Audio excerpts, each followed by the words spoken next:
Welcome to the homestead. Glad you're watching. Well, I thought today I would take you on a tour of the property. I've taken you on tours before, but I have talked about different things. Today I want to talk about the buildings that we're building, because we did get a lot of questions about why we have so many of these little cottages. And so I thought I would do an explanation of that and kind of just show you the property. Behind me is the garage. The garage is the garage. It stores a car and different type of garage type of stuff. But it's also where all those cats live, 9 cats. And you've seen me with the line of feeders. And so that's inside the garage. Beside the garage, we have our RV.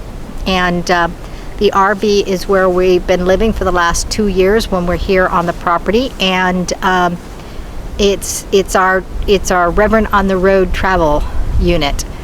We don't get out and about much in it because of the cost of the economy over the last 3.5 years have kind of taken a dip and things have gotten more expensive, and so our everyday living has gotten more expensive. We try to pay cash for everything we do, and so when we build something or buy something, we're paying cash for it. And so unfortunately there's only so much cash to go around, and it's dipped into a lot of our travel money that we put aside that we don't have any longer because we've been building these things. I think I talked to you about those pillar logs that we buy, the garden logs we buy.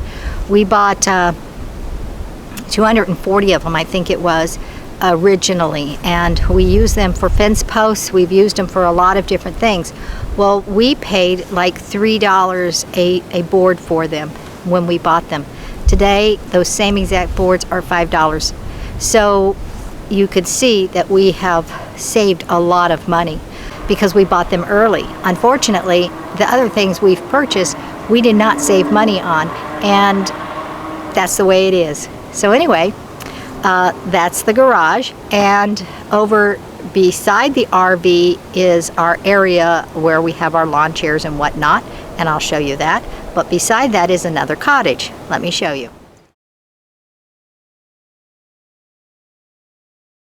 This cottage we have right behind me is called the clothes closet.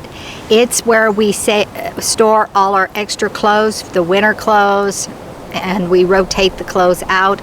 Our nice dress clothes or our business suits, our shoes, also linens like blankets and extra pillows and whatnot get stored in this cottage right here called the clothes closet. So this new cottage that I just put into the frame is the storage. Eventually it's going to be a bathroom, and it's going to have a shower and bathroom stuff, and any extra stuff that we store like toilet paper and bathroom type stuff obviously will go in this cottage right here. This cottage right here that is next to the bathroom cottage is the kitchen cottage. This is where we store all the appliances that we can't put in an RV. The electric skillet, the crock pot, my dehydrator, all those type of appliances that can't fit on the RV go in here.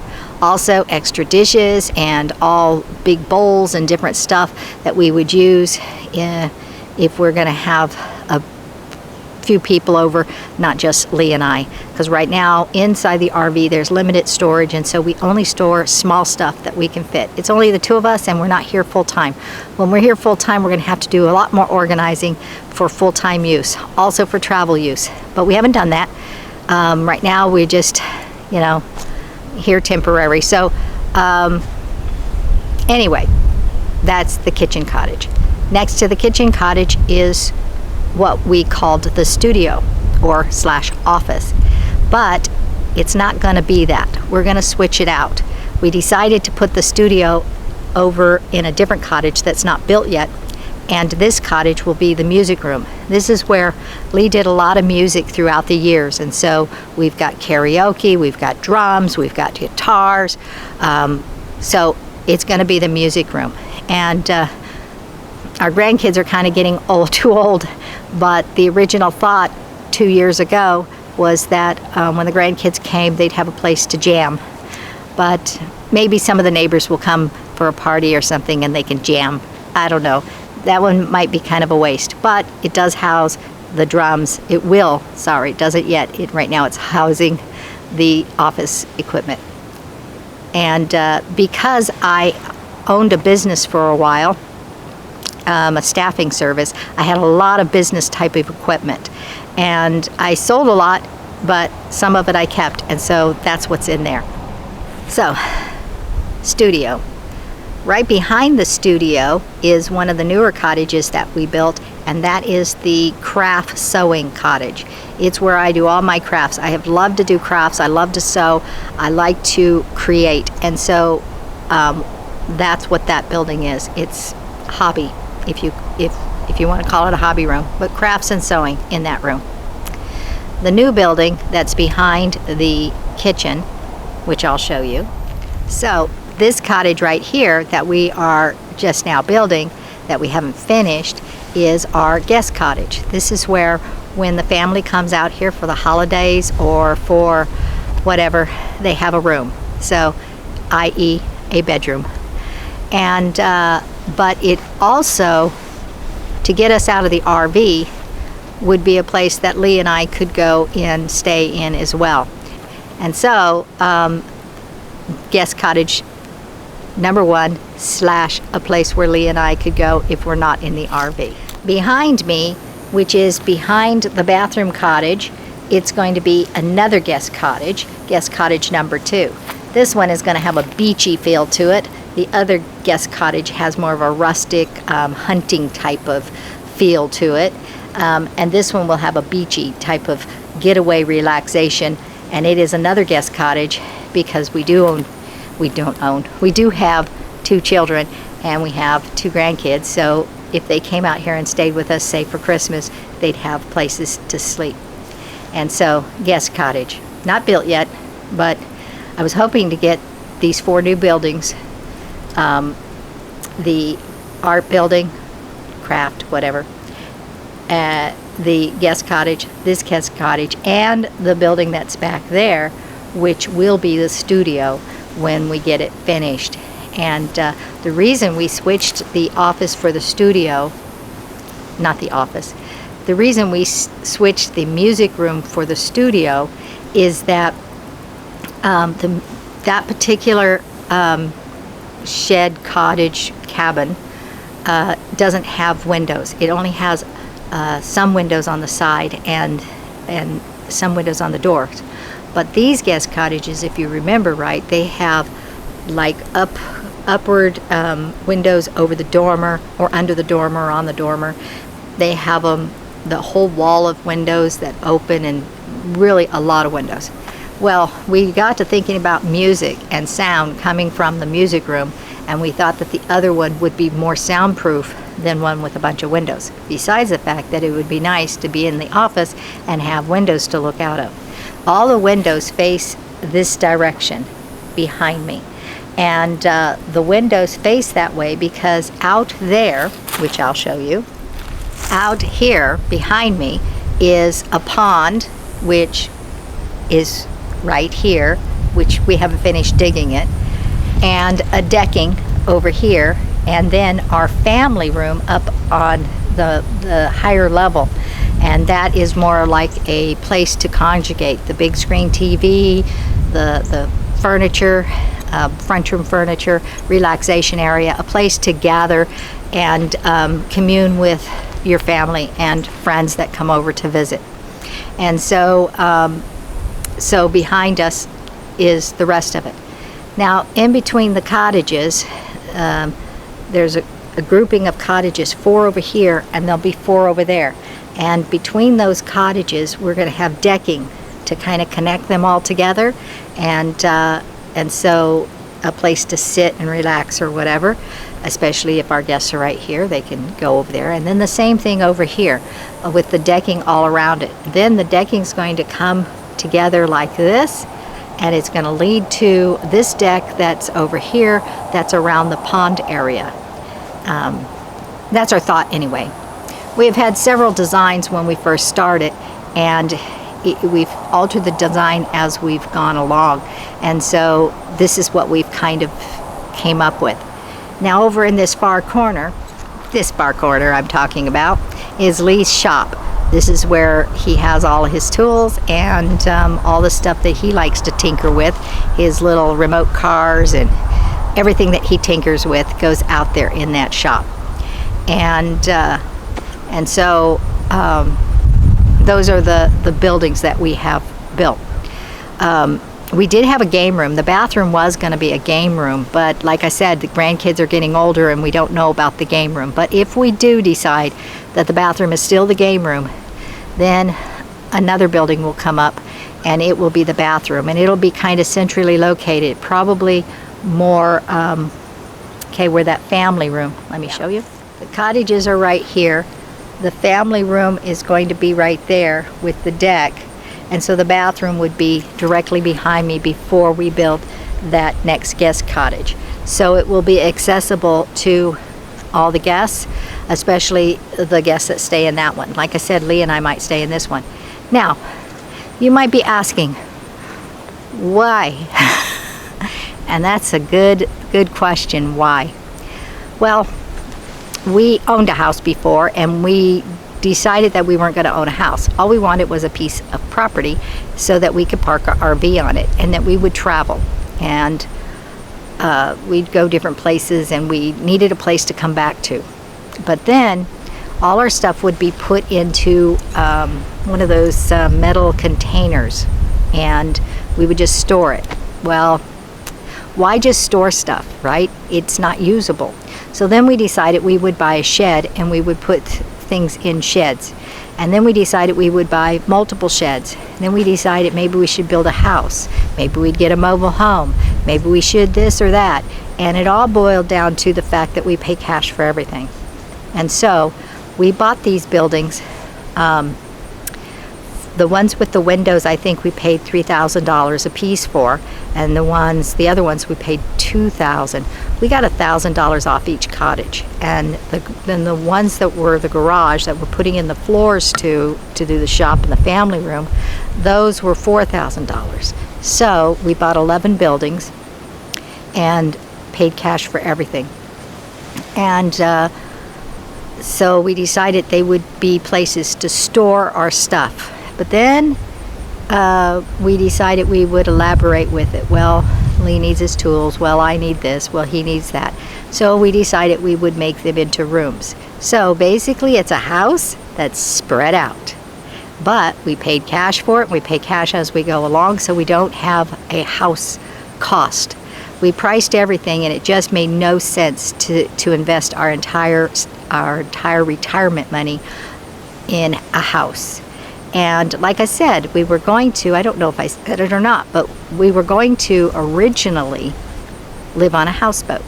But there were no houseboats here in this area. There's lots of lakes, but most of them are man-made lakes, and they're very, very shallow lakes. And there's some big, gigantic boats at some of these lakes. We've gone around and we've seen them, but we haven't seen houseboats. Then we found out that some of the lakes have alligators. Well, maybe that's why there's no houseboats. And some of the lakes have water moccasins. Well, that's what might be why. And so we couldn't find one. But even the big lake that we did find, it's $1,000 a month for a slip fee. And which is way more than back in California. We had a houseboat and we paid $350 a month for that slip. So that would add up in funds and take away some of our travel money, because we weren't anticipating that monthly fee being so darn high. Anyway, we couldn't find it. We should have went to Tennessee or Kentucky, because they got some beautiful houseboats back in Tennessee and Kentucky. And I guess that's what we thought with Texas having all these lakes. We even looked up in Oklahoma, and we just didn't see the houseboats. So because we wanted to live on a houseboat, we had to change our mindset. That's how we ended up here in the country. And what also helped us get out here in the country is the world. Things started going really chaotic. ever since COVID, and the things that happened during COVID just stunned us. I mean, here in America, some of the lockdowns and things. I mean, at the time we were in California, and they had serious lockdowns in the Bay Area, serious lockdowns. They put caution tape around all the benches, so if you went on a walk, you couldn't sit down. I don't even understand that. They wouldn't let you go to parks. They wouldn't let you go to the beach. They wouldn't let you do anything, even though supposedly outside in the sunlight is where you needed to be. And so we were locked down so tightly where we were in California that it really concerned us, and we decided we needed to go to a state that was freer. Our children had already moved out of California prior to COVID. One went up to Washington, the state, and one came down here to Texas, the one with grandkids. And so we were in California all by ourselves, locked down, realizing that this was not a very good way to live. And it would not put it past it for them to do that again, because so many people agreed with the lockdown, so many people agreed with the way they lost their freedoms, that I realized, and Lee realized, that staying in California would not be the place to be if this happened again, because on the television set they counted down how many people died. They bribed you, they forced you, they threatened you to get the shot, and everything was so tense. It wasn't a voluntary type of thing where you want to be kind and protect yourself and your family and those around you. It was forced, mentally forced, and also a lot of people lost their jobs because they wouldn't comply. So anyhow, we needed to go somewhere where they weren't going to use such drastic measures. So we ended up here in Texas, and like I said, we ended up with this property and a house that's spread out. And it seems almost ridiculous because we're getting older, not younger. And I think back, if we raised our kids in this type of village that we're creating, how fun that would have been. It would have been fun for our grandkids too. But like I said, our grandkids are getting older and they kind of don't care. But that's the buildings, and that's why we're out here. And we're learning to garden. And you've seen my garden many times, and you've seen we're trying to learn to live off the land. We're going to put in fruit trees. We're going to put in a lot of stuff. But keep in mind, we have only 1 acre of land. We don't have enough acreage to raise cows and whatnot, but we don't even know how. So we're going to let our neighbors raise the cows, and we'll just buy the cow from the neighbor and do it that way. We might get some chickens. Right now, we got all those cats, and we're getting ready to go on vacation, and we had to get someone to watch all the cats and things. So we realized travel and animals kind of don't go hand in hand. So we're going to have to kind of feel that out and see how we want to progress with the chickens. But it is a plan that we could do chickens and collect our own eggs. Oh, why didn't we buy more than an acre? We could have. All the land around us is for sale. And we could have bought 2, 3, 4 acres. We could have bought more land. And we contemplated buying another acre. The acre that the pond is on, we thought would be really nice to have, because the cattle would always have water. The cattle, whatever few cows we end up getting, would have water and whatever, and it's real pretty, and we could have done something around the pond. We contemplated that. We also contemplated getting the lot beside us, or the acreage beside us. There's an acre and a half over there that was for sale right next to us. But you know what? It has taken us 2 years to get this far. All the trees, the land has been taken over by these thorn trees and weeds and thistles, and it has been hard work clearing this 1 acre, and we're still not done. There's still clusters of trees and clusters of weeds that we just kind of work around. So we realized that it's taking us so long to do this, that adding another acre to our world at this time in our life would just be a lot of work, and we didn't want that. And so that's how we ended up with just a single acre, and it's lovely. It's lovely being out here. It's lovely being surrounded by the wilderness, and maybe somebody will buy the property all around us, but that's okay too.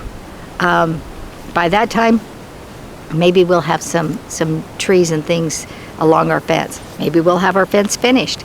Anyhow, that's it. I'm just rambling. God bless y'all. You be sure to like, share, press the notification bell, and subscribe. And remember, over the next several weeks, just to keep checking in on our videos. Even if you don't watch them all the way through, just turn them on and go about your housekeeping, or turn them on and go about other things that you need to take care of, and let our video run through so that we could stay up in the algorithm. We sure appreciate it. God bless y'all. Bye-bye now.